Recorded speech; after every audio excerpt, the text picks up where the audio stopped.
and welcome to Inner Circle Guidance. Today we're going to be doing a collective reading, but I'm going to do something a little different here because it's Mother's Day. So happy Mother's Day to those of you who are mothers. And before you click off this video, I want to tell you a little bit about the energy surrounding Mother's Day. So oftentimes we think that Mother's Day is just about motherhood. And for some people it is. But it's also a celebration of feminine energy, divine feminine energy, which is the Empress type of energy that we see in the tarot cards.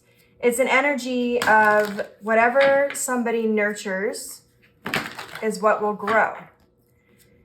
And that energy is a major building block to manifestation and abundance, because without that nurturing energy, things tend to fall out of balance.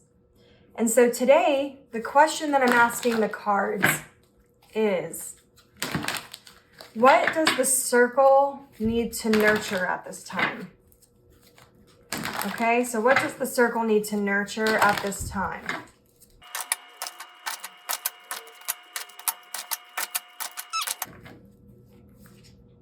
We have the Five of Wands. We have the Fool. We have the Eight of Cups. We have the Seven of Pentacles. We have the Queen of Cups. We have the King of Pentacles on the bottom of the deck.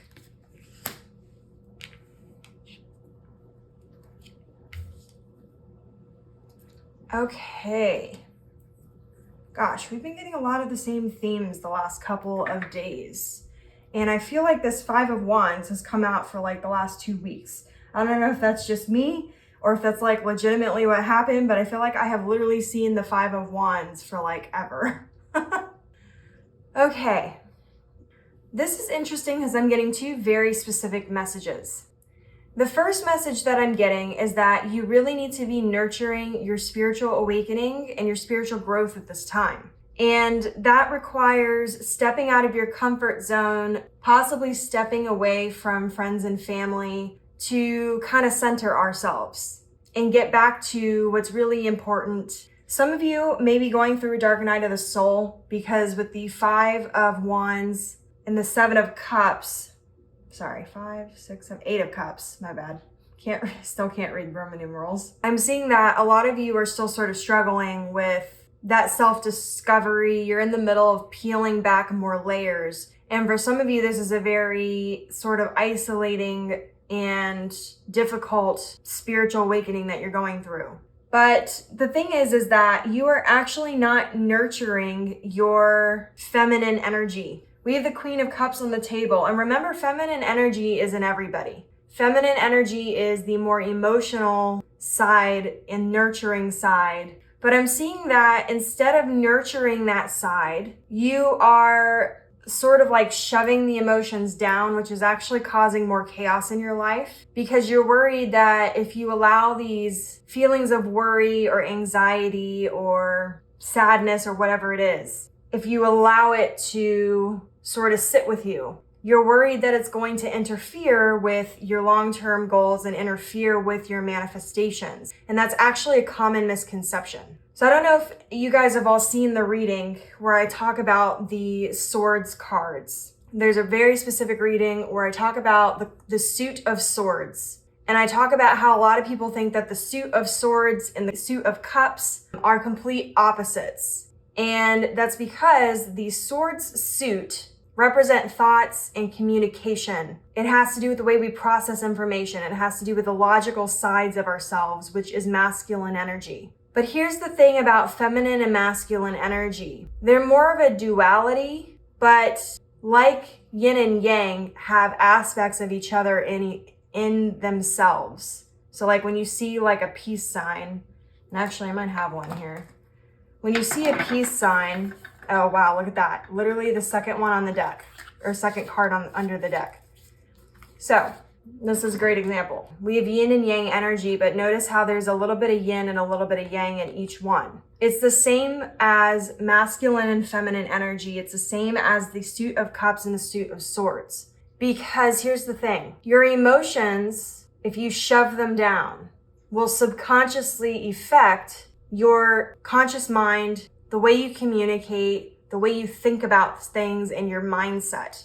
If you aren't nurturing your masculine and your feminine energy, one of them will tend to take over in a way that's out of balance. Because instead of allowing both to coexist symbiotically, you are trying to separate them from each other, which is impossible. Even in the best circumstances, it's impossible to completely separate them, and it's not a natural state of being because it's imbalanced energy when you do that. So what you do instead is you nurture that energy, and you're probably like super confused right now, and you're like, wait a minute, but I thought we have to be positive in order to manifest our, our good and all that. Yes, you do, but here's the thing. Being positive doesn't mean that you don't have negative thoughts and feelings. It doesn't mean that you shove them down and ignore them and try to prevent them from happening. That's not balanced energy. We've talked about this a little bit in other readings, about how when you are thinking about yourself, you have two sides of yourself. You have your shadow self and your inner saboteur, and you have your higher self and your intuition. Those two energies can be at odds with each other because they tend to fight for dominance, because whichever one is dominant is the one that gets fed. But here's the thing. It's the same as your masculine and feminine energy. When you nurture both of those and you allow them to coexist, but you put them in balance, instead of you being at odds with yourself all the time, you start mixing together a little bit more. You start working together. Your negative shadow self and all that starts actually helping you in certain ways, such as protecting you in really serious situations. Because your shadow side, you have to remember, although your shadow side and your inner saboteur can say a lot of nasty, not so nice things, sometimes your inner saboteur and your shadow side are the one that says, bitch, get it together. It's a side of you that's a little bit more harsh. Your intuition will never talk to you like that. But sometimes you need that. You need that person to be like, listen, like, what are you doing? Open your eyeballs. Instead of trying to shove your worry and your fears and your things down, you need to work through that energy by giving it a space to exist in a healthy way. You can do this through meditation. You can do this through journaling. They've actually proven that when you write down all your worries and your fears and your anxieties, it tricks your brain into releasing it.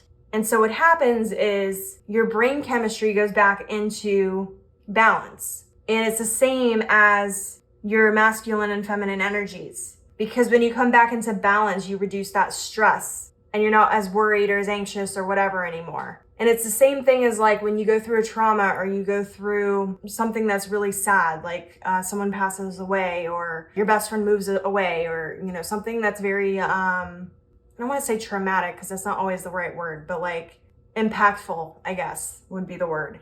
If you ignore those feelings, you're not really doing yourself any services. When you shove that stuff down and you don't acknowledge it, it almost just grows like a cancer that's hidden beneath the surface. So as you're going through these spiritual awakenings, you really need to be nurturing both sides. Look how the moon and the sun are together in this card. They're both in harmony because the circle, the outer circle, there's a reason why the circle of the moon and the sun is coexisting on one side.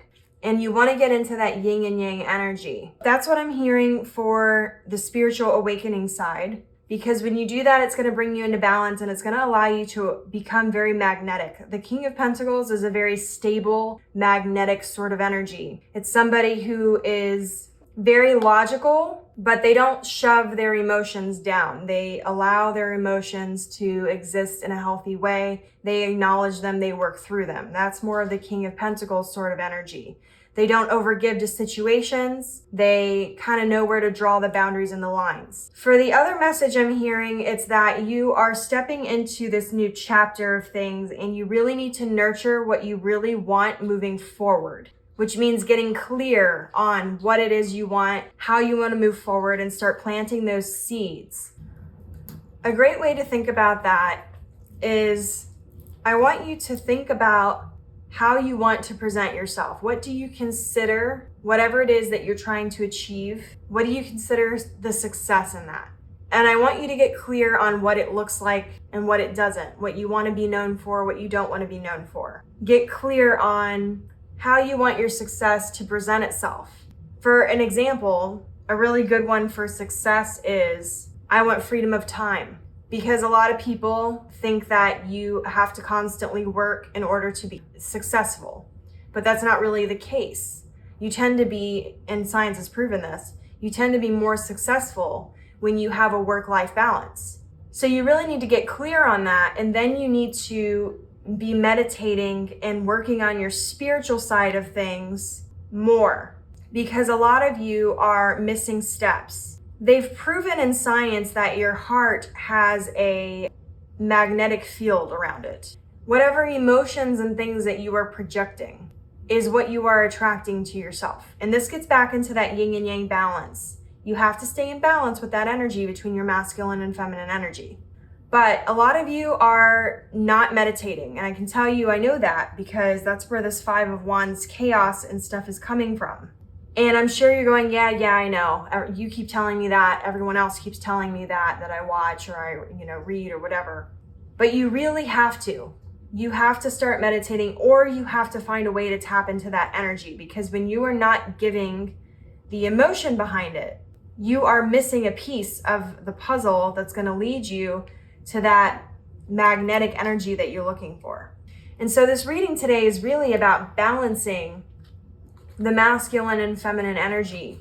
But we often tend to, especially in the United States, not as much in other countries, I would say, depending on where we're talking about, but especially in the United States, we have this sort of like, oh, if we're emotional or whatever, then, that's a weakness. I'm going to tell you right now, society tells you that to keep you trapped. If you look at history has a tendency to repeat itself. You go back and there's so many different examples of how that's the case. So I want to ask you, do you want to be trapped or do you want to be free? You're the only one who can decide that and take that action forward. But in order to be free, you have to balance the scales between your masculine and feminine energy. You have to use your logic and your common sense when it benefits you, and you have to use your heart and your emotion when it benefits you. You have to be a magnet, attract the things that you want.